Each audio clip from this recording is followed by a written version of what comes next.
Ремонтни бижута със сертификат, модерни пръстени и брачни хълки, златни бижута с модерен и класически дизайн. Изберете в магазините на Ital Diamond & Gold, София Ринг Мол, първи етаж и Hitmax Младост. Който трябва? Километр? Daewoo 213 фейслифтова с новия мотор 654, с новия модел Bosch компютър MD1CP001. Правим в момента full backup. Колата има проблеми с AdBlue, свети чека постоянно, почва да включва брояча, запаленията и дава постоянни проблеми в помпата за AdBlue отзад, която е в дозатора. И ремонта, както всички знаем, е доста скъп, така че клиента предпочете да бъде спряно софтуерно и повече колата да няма AdBlue. Ще направим и DPF off, макар че DPF се намира на доста криво место. Ето го тук, отдолу.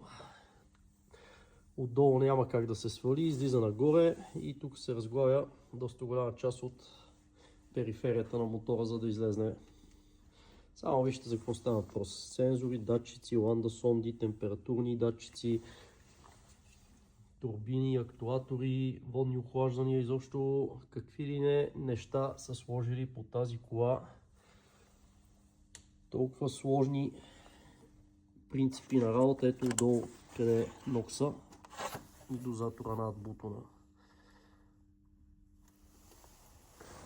колата. Доста сложен принцип на работа, екологичен, и оттам идват всичките проблеми на тия новите мотори. Евро 6B. Ето ви Евро 6B. Моторчето по-малко от катализатора, AdBlue, DPF и всичките други глупости, които са му сложили около него. Вижте са тук гарнетата колко са, вижте мотора колко е. 2 педи мотор, 3 педи екология. И после това нещо трябва да диша и да върви. Как ще диша и ще върви? Като имаш 50 тапи след него. Изпускателната система е затапена изцяло. Как този мотор ще изкара някакви километри, как ще има пробег. И изобщо всичко е направено за пари от Мерцедес. Да ви взимат парите. Оп, смяна на DPF 4000 лева. Оп, смяна на AdBlue 6000 лева. Оп, смяна на катализатор и той 3000 лева. Оп, преди това правиш турбината, защото тя първа се прецаква и тя 2-3 хиляди лева, защото не е обикновена турбинка, а е турбина с много неща около нея. Водно охлаждане и какво ли още не. Айде, купувайте ги тия новите коли, ама преди това обадете се при нас да ви дадем една консултация, тя е безплатна. И да сте готови какво трябва да направите след като я купите, за да не потрошите колата. Ето, бекъпът е направен. Почваме сега да работим върху файла Windows, включваме. Препрограмираме целият файл.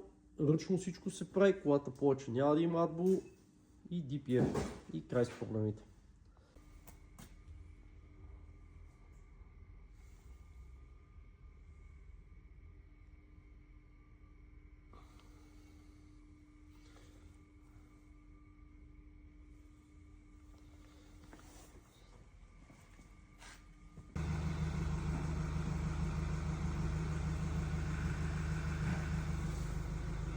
Край с проблемите с AdBlue.